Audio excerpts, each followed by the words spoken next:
Saya akan bacakan dari kitab Lukas pasal yang kedua ayat 52. Lukas pasal 2 ayat 52, demikian bunyi firman Tuhan.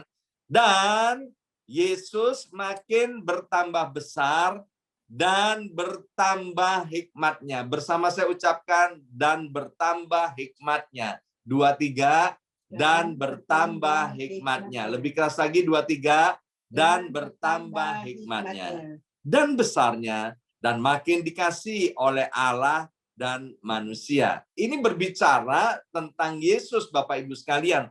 Ternyata dari ayat ini kita tahu hikmat itu bisa semakin bertambah-tambah, Bapak Ibu sekalian. Persis Bapak Ibu mencari uang dan kemudian uangnya makin bertambah, dan bertambah-tambah. Amin.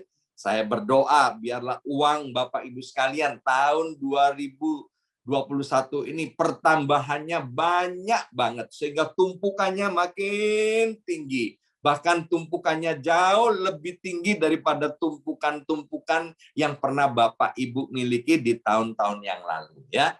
Tapi mari Bapak Ibu sekalian, selain uangnya bertambah-tambah, kita juga mau supaya hikmat, khususnya hikmat yang daripada Tuhan, semakin bertambah-tambah seperti Tuhan Yesus kita, seperti juru selamat kita, seperti Allah kita yang menjelma menjadi manusia 2000 tahun yang lalu. Ternyata mulai kecil Yesus sudah penuh dengan hikmat, Bapak Ibu sekalian, sudah dilengkapi dengan hikmat. Itu adalah anugerah. Ya, kita sudah belajar bagaimana supaya kita mendapatkan hikmat daripada Tuhan. Salah satunya yaitu dengan cara berdoa dan meminta. Karena Tuhan bilang begini, kalau ada yang kekurangan hikmat, maka kita harus memintanya kepada Allah. Jadi jangan khawatir Bapak Ibu sekalian, karena Tuhan yang sudah menantang kita, Tuhan yang sudah berfirman kepada kita, kalau kurang hikmat, kita boleh berdoa, kita boleh meminta. Dan doa minta hikmat itu pasti, sekali lagi, kalau kita doa minta hikmat Tuhan, itu pasti Tuhan akan berikan kepada kita. Amin. Kenapa? Karena Tuhan sendiri yang berfirman. Nah, selain kita berdoa minta hikmat daripada Tuhan, maka Tuhan akan berikan kepada kita.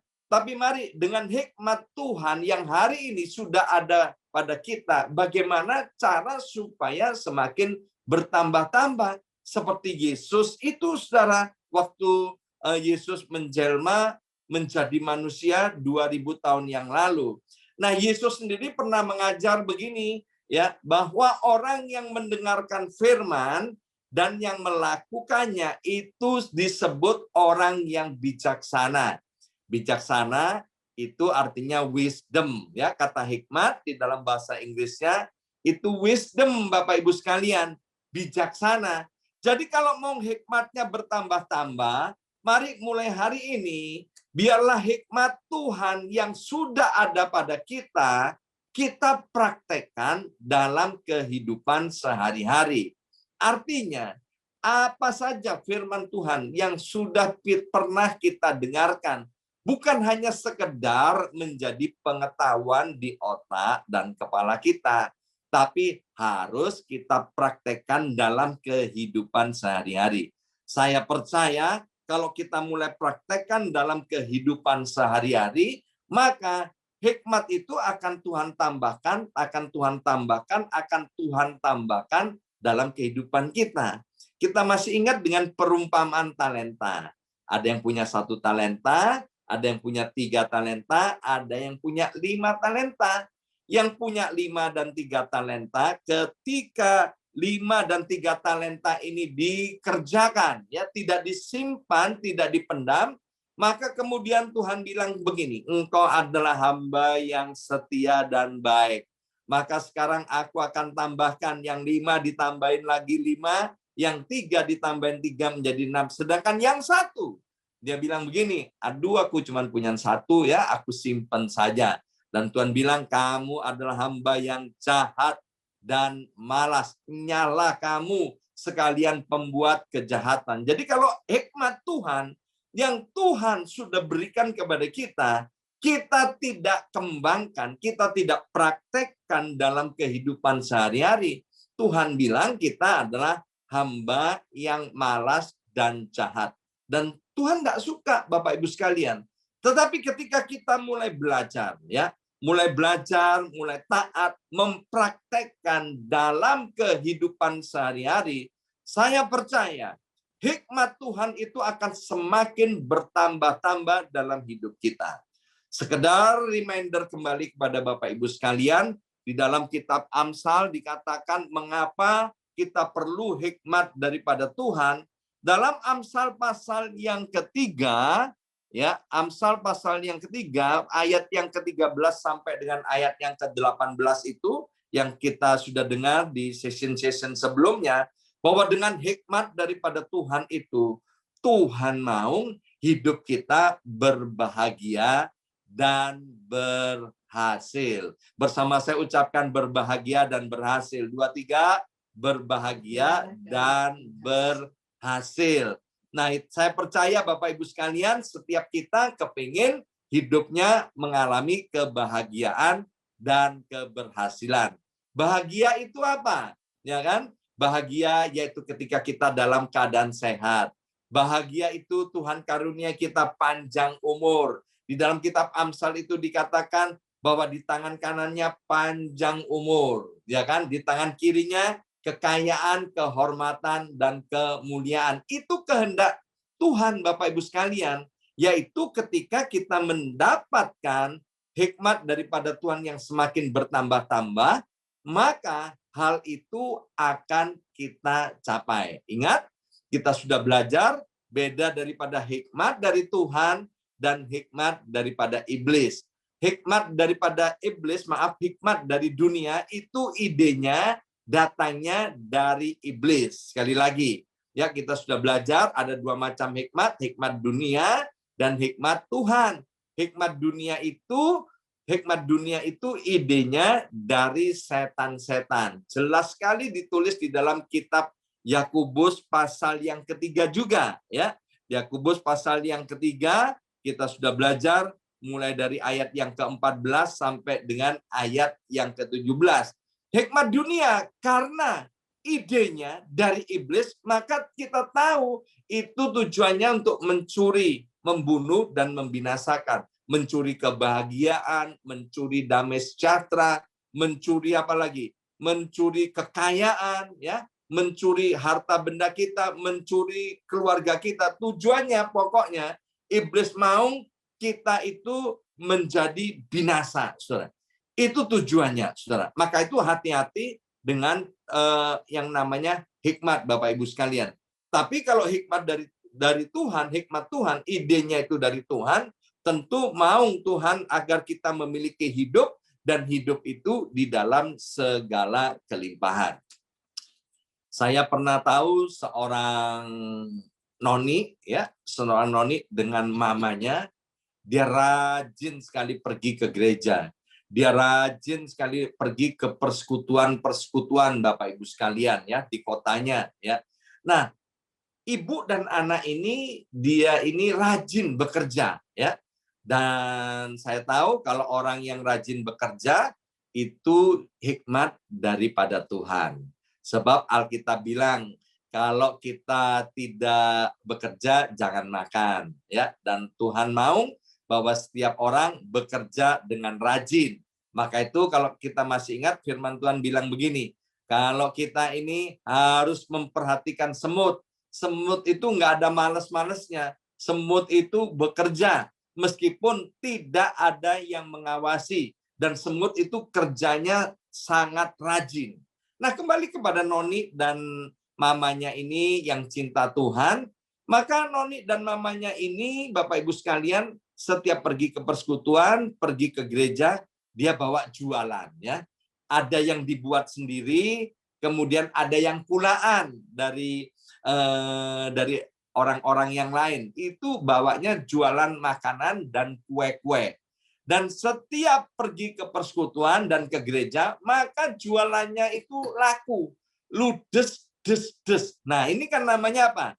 Hikmat, ya. Sambil menyelam, minum air. Datang ke persekutuan, memuji, menyembah Tuhan, dapat firman Tuhan, jualannya laris. Bahkan bukan sekedar laris, mendapatkan juga banyak tips-tips dari orang-orang gereja, orang-orang persekutuan. Dia ke gereja juga begitu, sama, saudara.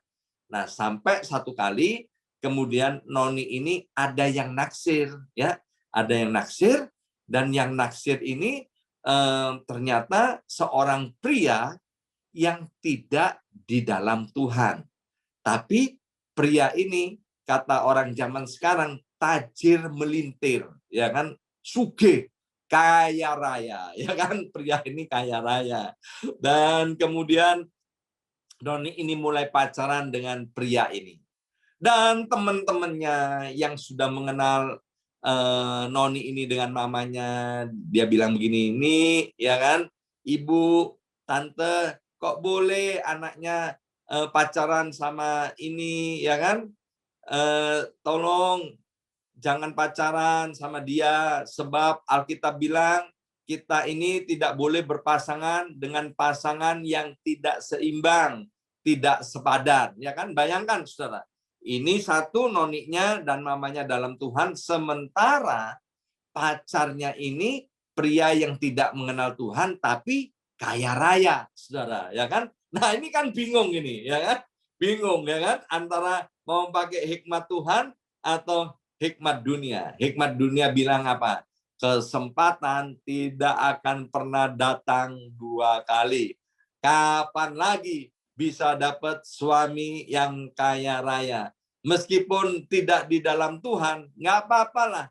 Nanti Tuhan kan bisa rubah hatinya. Loh, kalau pacaran saja, ya kan, pacaran saja, ya. Ini pacaran ini kan orang yang lagi jatuh cinta. Ya kan, lagi jatuh cinta aja sudah nggak mau diajak ke persekutuan doa, tidak mau diajak ke gereja, tidak mau diajak untuk menerima Yesus.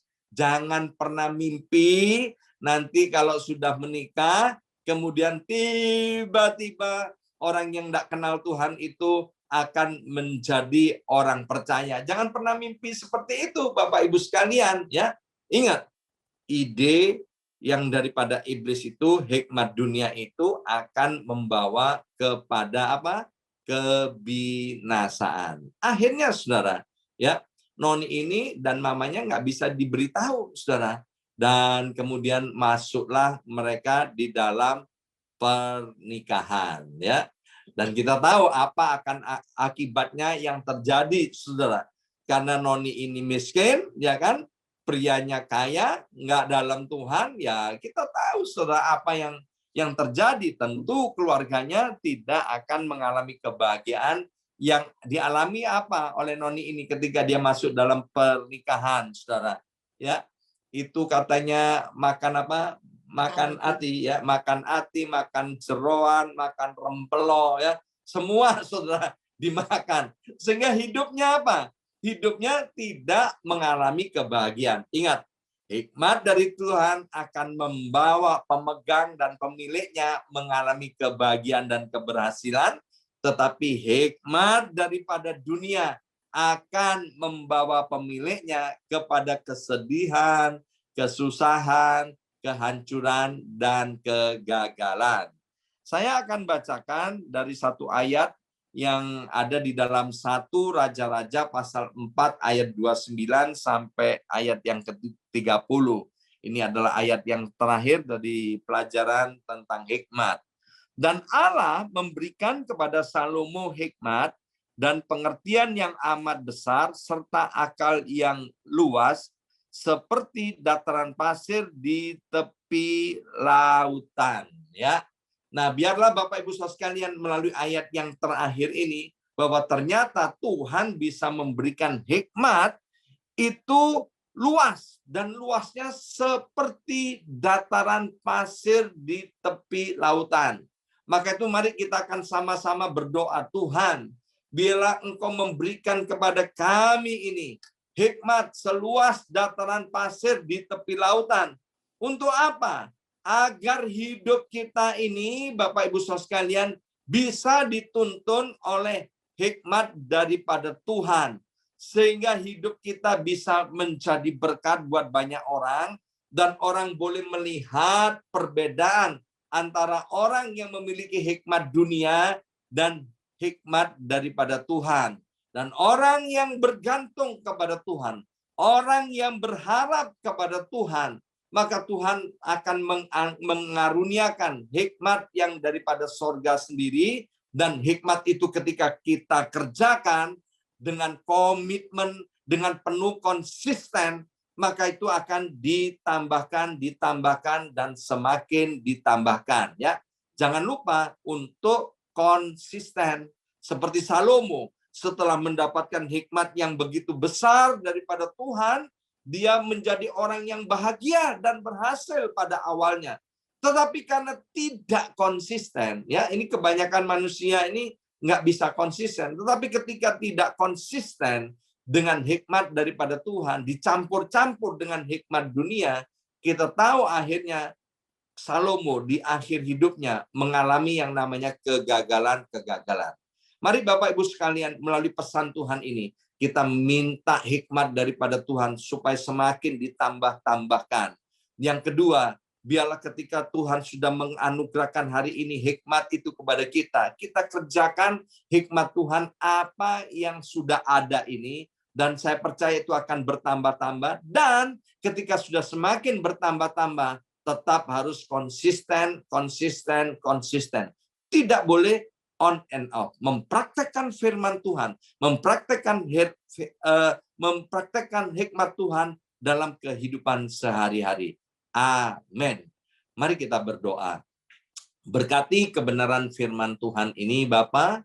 Biarlah setelah 4 kali kami sama-sama belajar tentang hikmat Tuhan dan tentang hikmat dunia, kami sudah dapat membedakannya dengan baik, dan Roh Kudus menolong kami untuk kami menjadi orang yang konsisten mempraktekkan hikmat Tuhan yang Tuhan sudah berikan pada kami. Dan Bapa, biarlah terus Engkau menganugerahkan, tambahkan hikmat itu, bahkan hikmat seluas dataran pasir di tepi lautan, sehingga setiap kami anak-anak-Mu tidak kekurangan suatu yang baik daripada Tuhan. Dalam nama Yesus kami sudah berdoa. Haleluya.